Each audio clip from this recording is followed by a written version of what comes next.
நம்ம இப்போ வீடியோவில் பார்க்க போகிறது பார்த்தீங்கன்னா யூபிஆர் சுகுமன்ஸ் குஜராத் கைன்ஸ் சுகுமன்ஸ்க்கான Dream eleven prediction and playing eleven GLSL tips தான் பார்க்க போகிறோம். இந்த டோர்னமெண்ட்டில் பார்த்தீங்கன்னா இது 8ஆம் மேட்ச் நடக்குது. எங்கே மேட்ச் நடக்குது பார்த்தீங்கன்னா சின்னசாமி ஸ்டேடியம் பெங்களூரில் மேட்ச் ஸ்டார்ட் ஆகுது. இந்திய நேரப்படி பார்த்தீங்கன்னா 7:30 மேட்ச் ஸ்டார்ட் ஆகுது. இந்த கிரவுண்டில் பார்த்தீங்கன்னா டோட்டல் மேட்ச் 6 மேட்சஸ் ப்ளே பண்ணிக்கிறாங்க. இதில் பேட்டிங் ஃபஸ்ட் பண்ண டீம் ஒரு டைமும் பேட்டிங் செகண்ட் பண்ண டீம் 5 டைம் வின் பண்ணிக்கிறாங்க. இந்த இது வரைக்கும் நடந்த பிச் ரிப்போர்ட் பார்த்தீங்கன்னா, அதாவது இந்த women IPL women premier league நடக்கிற இப்போ மேட்சஸ் மட்டும் தான் கால்குலேஷன் பண்ணியிருக்குது. இது வரைக்கும் நடந்த மேட்சஸ் எல்லாமே பார்த்திங்கன்னா இன்சியல் 1 to 5 ஓவருக்குள்ள ஃபாஸ்ட் பவுலர்ஸுக்கு இன்சியலில் விக்கெட் விழுற மாதிரியும், அது மட்டும் இல்லாமல் மிடில் ஆர்டர் பேட்ஸ்மேன் கொஞ்சம் ஸ்டடி பண்ணி ஆடுற மாதிரி இருக்குது. அது மட்டும் இல்லாமல் ஃபஸ்ட்டு பவுலிங் பண்ணுற டீமில் டெத் ஓவர் போடுற பவுலர்ஸ் அதிகம் விக்கெட் எடுக்கிறாங்க. அதுவும் ஸ்பின் போடுற பவுலர் அதிக விக்கெட் எடுக்கிறாங்க. ஸோ இது வரைக்கும் ஒரு 5 மேட்ச் பார்த்திங்கன்னா அப்படி தான் போயிட்டு இருந்துச்சு. பட் லாஸ்ட்டு டூ டேஸாக பார்க்கும்போது இன்சியல் விக்கெட் ஏதாவது ஒரு விக்கெட் தான் விழுது. அது மட்டும் இல்லாமல் நல்ல பேட்டிங் பேட்டிங் சப்போர்ட்டாக இருக்குது. அந்தளவு விக்கெட் டேக்கிங் விழ மாட்டேங்குது. ஸ்பின்னர்ஸ் மோஸ்ட்லி அடி வாங்கிட்டே இருக்கிறாங்க. இப்போ ரீசெண்டாக 2 மேட்சஸ் பார்க்கும்போது அது மட்டும் இல்லாமல் பேட்டிங் நல்லா சப்போர்ட்டாக இருக்குது. ஸோ ஃபஸ்ட் பேட்டிங் இருந்தாலும் செகண்ட் பேட்டிங் இருந்தாலும் நல்லா பேட்டர்ஸ்லாம் சப்போர்ட்டாக தான் கொடுத்துருக்கு. ஸோ நீங்கள் இந்த மாதிரி கூட இப்போ ரீசெண்டாக நீங்கள் டீம் ட்ரை பண்ணி பாருங்கள். குஜராத் கைன்ஸ் உமன்ஸில் யார் இருக்கான்னு பார்க்கலாம். இப்போ Beth Mooney, Veda Krishnamurthy, Harleen Deol, Phoebe Litchfield, Dayalan Hemalatha, Ashleigh Gardner, Kathryn Bryce, Sneh Rana, Tanuja Kanwar, Lea Tahuhu, மேகனா சிங் இருக்கிறாங்க. அது யூபிஆர் உமன்ஸில் யார் இருக்கான்னு பார்க்கலாம். Alyssa Healy, Vrinda Dinesh, Tahlia McGrath, Grace Harris, Kiran Navgire, Shweta Sehrawat, Deepti Sharma, Poonam Khemnar, Sophie Ecclestone, Anjali Sarvani, Rajeshwari Gayakwad இருக்கிறாங்க. இதில் குஜராத் கைன்ஸ் உமன்ஸ் ஓப்பனிங்கில் பார்த்தீங்கன்னா பெத் மோனி, வேதா கிருஷ்ணமூர்த்தி தான் இறங்குறாங்க. லாஸ்ட் மேட்ச்சில் பார்த்தீங்கன்னா ஹர்லின் டியூல் ஓப்பனிங் வந்து இறங்கின மாதிரி இருந்துச்சு. வேதா கிருஷ்ணமூர்த்தி அந்தளவுக்கு ஃபார்ம் இல்லாதனால அவங்கள டவுன் பண்ணிட்டாங்க.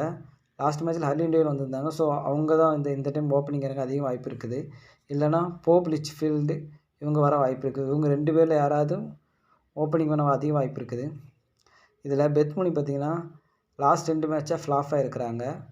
பட் இப்போ ரீசெண்ட் டேஸில் பேட்டிங் இன்சியல் விக்கெட் விழுறது இருந்துச்சு. ஸோ அதனால் அந்தளவுக்கு பெர்ஃபார்மன்ஸ் பண்ணல. நீங்கள் இதில் எல்லோரும் மஸ்ட்டாக இவங்க ட்ரை பண்ணியிருப்பாங்க. ஏன்னா இவர் தான் விக்கெட் கீப்பர் ஆப்ஷனில் இருக்கிறதுனால. அது மட்டும் இல்லாமல் இப்போ 2 மேட்சை அடிக்காதனால இவங்க இப்போ மோஸ்ட்லி எல்லாம் ட்ரா பண்ணிட்டு போக வாய்ப்பு இருக்குது. நீங்கள் என்ன பண்ணுங்கள், இப்போ ரீசெண்ட் டேஸாக 2 மேட்ச்லையும் பார்த்தீங்கன்னா நல்லா பேட்டிங் இன்சியலாக சப்போர்ட் பண்ணுறதுனால பெத் மோனி நல்ல ஆப்ஷனாக இருப்பாங்க. நீங்கள் கேப்டன் அண்ட் வைஸ் கேப்டன் ரேஞ்சுக்கு நீங்கள் ட்ரை பண்ணி பார்க்கலாம். அதுக்கப்புறம் பார்த்தீங்கன்னா ஹர்லின் டியூலும் பார்த்தீங்கன்னா ரீசெண்ட் டேஸ் நல்லா ஃபார்மில் தான் இருக்கிறாங்க. நீங்கள் மஸ்டார்ட் பிக் பண்ணுறதா பிக் பண்ணிக்கோங்க. போப் லிச்ஃபீல்டு பார்த்தீங்கன்னா நல்ல ஃபார்மில் தான் இருக்கிறாங்க. பட் ஓடிஐ டெஸ்ட் மேட்ச்னால் பொறுமையாக நின்று விளையாடுற மேட்ச்னால் நல்லா நின்று விளாட்றாங்க. பட் T20 பார்த்திங்கன்னா அப்படி கிடையாது. வந்தோடனே ஹிட் பண்ணுற மாதிரி தான் இருக்குது. அது மட்டும் இல்லை இவங்களோட டவுன் பார்த்திங்கன்னா ஒரு 2 டவுனுக்கு கீழே இருக்கிறதுனால ஹிட் பண்ண போய் அவுட் ஆகிட்டு போயிடறாங்க. பட் இந்த மேட்ச்சில் நீங்கள் மோஸ்ட்லி பேட்டிங் நல்லா சப்போர்ட் பண்ணுறதுனால போப் லிச்ஃபீல்டு மஸ்ட்டாக ட்ரை பண்ணி பாருங்கள். டயலான் ஹேம்லதா இவங்களும் நீங்கள் ரிஸ்க்காக ட்ரை பண்ணிக்குவாங்க. இன்சியல் விக்கெட் விழுந்தால் இவங்க கொஞ்சம் பேட்டிங்கில் கொண்டு போக அதிகம் வாய்ப்பு இருக்குது. ஆஷ்லர் கார்னர் மஸ்ட்டு பிக். ஏன்னா பேட்டிங் பவுலிங் 2லுமே டபுள் ஆப்ஷன் இருக்குது. அது மட்டும் இல்லாமல் இன்சியலாக கொஞ்சம் ஸ்டடி பண்ணிட்டாங்கன்னா 1 டவுன் 2 டவுன்லேயே வர அதிகம் வாய்ப்பு இருக்குது. கார்னர் வர வாய்ப்பு இருக்குது. அது மட்டும் இல்லாமல் 3 ஓவர் பவுலிங் இருக்கிறதுனால ஆப்ஷன் இருக்கிறதுனால மஸ்ட்டாக ட்ரை பண்ணிக்குவாங்க. அது மட்டும் இல்லாமல் டெத் ஓவர் போடுறதுனால விக்கெட் எடுக்கும் அதிக வாய்ப்பு இருக்குது. அதே மாதிரி கேத்ரின் பிரைஸ் பார்த்திங்கன்னா ரீசெண்ட் டேஸில் நல்ல ஃபார்மில் தான் இருக்காங்க. பேட்டிங்லேயும் சரி பவுலிங்லேயும் சரி மோஸ்ட்லி ஒரு விக்கெட்டாவது எடுக்க வாய்ப்பு இருக்குது. பேட்டிங் கிடைச்சா மோஸ்ட்லி 30-40 ரன்ஸ் குயிக் அடிக்க வாய்ப்பு இருக்குது. ஸோ நீங்கள் மஸ்ட்டாக ட்ரை பண்ணி பாருங்கள். கேப்டன் வைஸ் கேப்டன் ரேஞ்சுக்கு எலிஜிபிளாக தான் இருப்பாங்க. ஸ்னேக் ராணா பார்த்திங்கன்னா அந்தளவுக்கு விக்கெட் டேக்கிங்கும் இல்லை. அதே மாதிரி பேட்டிங்லாம் வந்தாலும் ரொம்ப டவுன் ஆர்டர் கீழே இருக்கிறனால நீங்கள் ட்ராப் பண்ணிட்டு போகிறதே பெட்ரு. நீங்கள் ஃபஸ்ட்டு பேட்டிங்காக இருந்தால் நீங்கள் ட்ரை பண்ணுறதை ட்ரை பண்ணிக்கோங்க. தனுஜா கன்வர் 2 மேட்ச்லையும் பார்த்தீங்கன்னா ஒரு 2 விக்கெட் எடுத்துகிட்டு தான் வராங்க. ஸோ இவங்க மஸ்ட்டாக கூட நீங்கள் பிக் பண்ணிக்கோங்க. அது மட்டும் இல்லை பேட்டிங்லேயும் பார்த்தீங்கன்னா கணிசமான ரன் எடுக்க அதிகம் வாய்ப்பு இருக்குது. ஸோ மஸ்ட்டாக பிக் பண்ணிக்கோங்க. லீ டஹிகோ 2 மேட்சாக ஃப்ளாப் ஆகியிருக்காங்க. ஒரு மேட்ச் 1 விக்கெட் எடுத்திருக்கிறாங்க. இன்னொரு மேட்ச்சில் விக்கெட்டே எடுக்கலை. அது மட்டும் இல்லாமல் பேட்டிங் வந்தாலும் நல்லா பேட்டிங் பண்ண வாய்ப்பு இருக்குது. ஸோ இவங்களை நீங்கள் மஸ்ட்டாக கூட நீங்கள் பிக் பண்ணிக்கலாம். ஃபஸ்ட்டு பவுலிங்காக இருந்தால் மஸ்ட்டாக பிக் பண்ணிக்கோங்க. செகண்ட் பவுலிங்காக இருந்தால் கொஞ்சம் ட்ராப் பண்ணிட்டு போகிறதே பெட்ரு. மேகனா சிங் அந்தளவுக்கு ஃபார்மில் இல்லை. ரீசெண்ட் டேஸில் பார்த்தீங்கன்னா 2 ஓவர் தான் கொடுக்குறாங்க. அந்த 2 ஓவர்லேயும் இப்போது இது வரைக்கும் பார்த்தீங்கன்னா நல்லா ஸ்விங்காகி போடுற பவர் பிளே ஓவர்ஸ் இவங்க தான் போடுவாங்க. அந்த ஸ்விங்கிலே பார்த்தீங்கன்னா இந்த அளவுக்கு அவங்க விக்கெட் டேக்கிங் எடுக்கல. இப்போது ரீசெண்ட் டேஸில் 2 மேட்ச்லையும் பார்த்தீங்கன்னா ஓப்பனிங் பவுலர்ஸே அவ்வளோ அடி வாங்குறாங்க. ஸோ இவங்களும் வந்து அடி வாங்க அதிகமாக வாய்ப்பு இருக்குது. ஸோ ட்ராப் பண்ணுறதே பெட்ரு. பவர் பிளே ஓவர் யார் போடுறாங்க பார்த்தீங்கன்னா லியா டஹிகோ, மேகனா சிங், கேத்ரின் பைஸ் வீசுகிறாங்க. டெத் ஓவர் பார்த்தீங்கன்னா ஆஷ்லே கார்னர், கேத்ரின் பைஸ் போடுறாங்க. இப்போ யூபிஆர் உமன்ஸில் ஓப்பனிங் பார்த்தீங்கன்னா அலிசா ஹீலி, பிருந்தா தினேஷ் தான் இறங்குறாங்க. இதில் அலிசா ஹீலி பார்த்தீங்கன்னா ஏதாவது ஒரு சில மேட்ச் தான் விளாடுவாங்க. எல்லா மேட்சும் இவங்க விளாண்டுட்டு எல்லா மேட்சும் கன்சிஸ்டண்ட்டாக அடிப்பாங்கன்னு சொல்லவே முடியாது. அது எந்த மேட்ச்னு கூட சொல்ல முடியாது. லாஸ்ட் மேட்ச்சில் கூட பார்த்தீங்கன்னா 33 ரன் கிட்ட அடிச்சிருக்கிறாங்க.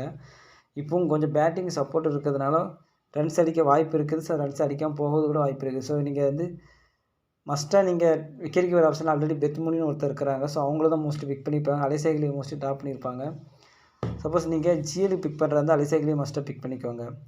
பிருந்தா தினேஷ் நல்ல ஃபார்மில் தான் இருக்கிறாங்க. பட்னா லாஸ்ட் மேட்ச்சில் கொஞ்சம் இன்ஜுரினால் கொஞ்சம் வெளியே போனாங்க. பட் இந்த மேட்ச்சில் வருவாங்களான்னு கொஞ்சம் டவுட்டு தான். அப்படியே வந்தாலும் குறிப்பிட்ட ரன்ஸ் அடிக்க வாய்ப்பு இருக்குது. வந்தால் ஓப்பனிங் தான் இறங்குவாங்க. லாஸ்ட் மேட்ச்சில் இவங்க ஓப்பனிங் இறங்கலாம். இவங்களுக்கு பதிலாக இவங்களுக்கு அடிப்பட்டதுனால தான் கிரண் நவகிரி இறங்கினாங்க. இறங்குனதும் பார்த்திங்கன்னா கிட்டத்தட்ட 57 ரன் கிட்ட அடிச்சிருந்தாங்க. ஸோ இந்த மேட்ச்சில் இவங்க கிரண் நவகிரி ஓப்பனிங் வருவாங்களாம் கொஞ்சம் டவுட்டு தான். சப்போஸ் பிருந்தா தினேஷ் இல்லைனா கிரண் நவகிரி தான் வர வாய்ப்பு இருக்குது. அது நல்ல பேட்ஸ்மேன் தான். லாஸ்ட் மேட்ச்லேயே வந்து நல்லா ஹிட் பண்ணாங்க. ஸோ பவர் பிளேயில் வந்து ஹிட் பண்ண அதிக வாய்ப்பு இருக்குது. அதுக்கப்புறம் தஹிலா மெக்ராத் பார்த்தீங்கன்னா ஃபஸ்ட்டு மேட்ச்சில் மட்டும் 22 ரன்னு ஒரு விக்கெட் எடுத்துருக்கிறாங்க. லாஸ்ட் மேட்ச்சில் பார்த்தீங்கன்னா லாஸ்ட் 2 மேட்சை ஃப்ளாப் ஆகிருக்கிறாங்க. இந்த 2 மேட்சும் பார்த்தீங்கன்னா அந்தளவுக்கு ஓவர்ஸும் போடல, அதேமாதிரி ரன்ஸும் ஸ்பெஷாக அடிக்கிறதில்ல. தஹிலா மெக்ராத் நல்ல ஃபார்மில் தான் இருக்கிறாங்க. நீங்கள் மஸ்ட்டாக ட்ரை பண்ணிக்கோங்க. அதாவது கேப்டன் வைஸ் கேப்டன் ரேஞ்சுக்கு ட்ரை பண்ணலாம். அதேமாதிரி கிரேஸ் கேரிஸ் மஸ்ட்டு பிக். ஏன்னா இவங்க தான் இது வரைக்கும் நடந்த மேட்ச்சில் பார்த்தீங்கன்னா எல்லா மேட்ச்லையும் காப்பாற்றிருக்கிறாங்க இந்த டீமையே. மோஸ்ட்லி ஒரு விக்கெட்டு இல்லைன்னா ரன்ஸு எதுலையாவது ஒரு ஸ்கோர் பண்ணிடுறாங்க. கேப்டன் வைஸ் கேப்டன் ரேஞ்சுக்கு ட்ரை பண்ணிக்கோங்க.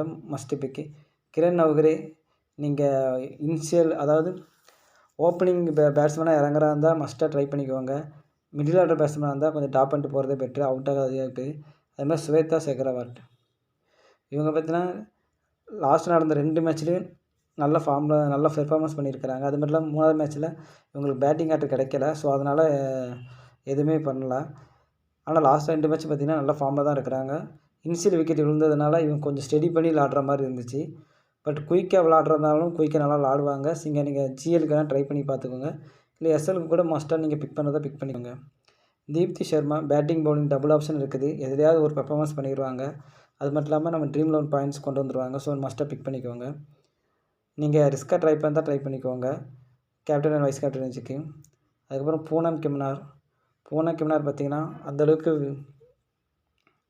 உங்கள் பேட்டிங் அண்ட் ரொம்ப டவுனாக இருக்கிறதுனால நீங்கள் ரிஸ்க்காக ஜிஎல் ட்ரை பண்ணால் ட்ரை பண்ணிக்கோங்க. ஏன்னா நல்ல பேட்ஸ்மேன் தான்.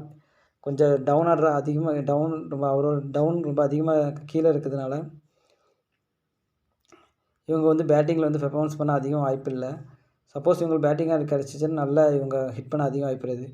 Sofia Ecclestone must pick. Match ஒவ்வொரு விக்கெட் எடுத்துகிட்டே இருக்கிறாங்க. டெத் ஓவர் போடுற பவுலிங் ஆப்ஷன் இருக்கிறதுனால கேப்டன் வைஸ் கேப்டன் ரேஞ்சுக்கு ட்ரை பண்ணலாம். ஏன்னா மோஸ்ட்லி ஒரு விக்கெட்டாக எடுத்து கொடுத்துருவாங்க. அஞ்சலி ஷெர்வானி ரீசெண்ட் டேஸில் பார்த்திங்கன்னா நல்ல ஃபார்மில் தான் இப்போ வந்து வீசுகிறாங்க. மேக்ஸிமம் ஒரு விக்கெட் கிட்ட எடுத்ததுதாங்க. இதில் ஃபேஸர்னு பார்த்திங்கன்னா அஞ்சலி ஷெர்வானி தான் இருக்கிறாங்க. மற்ற யாருமே ஃபேஸர் அந்தளவுக்கு இல்லை மெக்ராத்தை தவிர. ஸோ இவங்க தான் ப்ரைம் ப்ரேஸராக யூஸ் பண்ணுவாங்க. ஸோ விக்கெட் எடுக்க அதிக வாய்ப்பு இருக்குது. ஏன்னா இப்போ நடக்கிற 2 மேட்ச்சில் பார்த்திங்கன்னா ஃபேஸருக்கு தான் கொஞ்சம் சப்போர்ட் பண்ணியிருக்குது.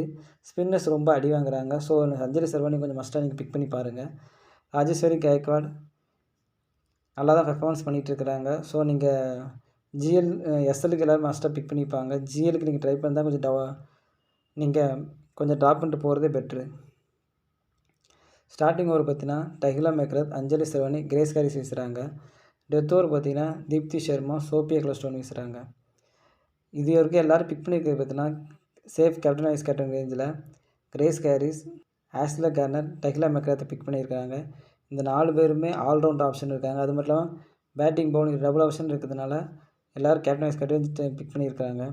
நீங்கள் ரிஸ்க்காக நீங்கள் ட்ரை பண்ணுறதா இருந்தால் தனுஜா கன்வரை ட்ரை பண்ணி பாருங்கள். ஏன்னா இவங்க வந்து டபுள் ஆப்ஷன் இருக்குது. பேட்டிங்கில் வந்தால் நல்லா பெர்ஃபார்மன்ஸ் பண்ணுவாங்க. பவுலிங்லேயும் மேக்ஸிமம் ஒரு விக்கெட் எடுத்துருவாங்க. அதேமாதிரி கேத்ரின் ப்ரைஸ் பார்த்தீங்கன்னா நல்லா ஆல்ரவுண்டர் தான். இவங்களும் பேட்டிங் பவுலிங் பார்த்தீங்கன்னா டபுள் ஆப்ஷன் இருக்குது. ஸோ நீங்கள் ரிஸ்க்காக ட்ரை பண்ணி பாருங்கள். அதுக்கப்புறம் பெத் மோனி பார்த்தீங்கன்னா விக்கெட் கீப்பர் ஆப்ஷனும் இருக்குது. அது மட்டும் இனிஷியல் ஓவரில் பார்த்தீங்கன்னா நல்லா ஸ்கோர் அடிக்கிறாங்க. ஸோ பெத் மோனி வந்து ஸ்கோர் பண்ண அதிகம் வாய்ப்பு இருக்குது. சோஃபியா எக்லஸ்டோன் இவங்க டெத் ஓவர் போடுற பவுலர்ஸாக இருக்கிறதுனால மோஸ்ட்லி 1 or 2 விக்கெட் எடுக்க அதிகம் வாய்ப்பு இருக்குது ஹிட் பண்ண போய். அது மட்டும் இல்லாமல் பேட்டிங்கில் வந்தாலும் நல்லா பெர்ஃபார்மன்ஸ் பண்ணுவாங்க.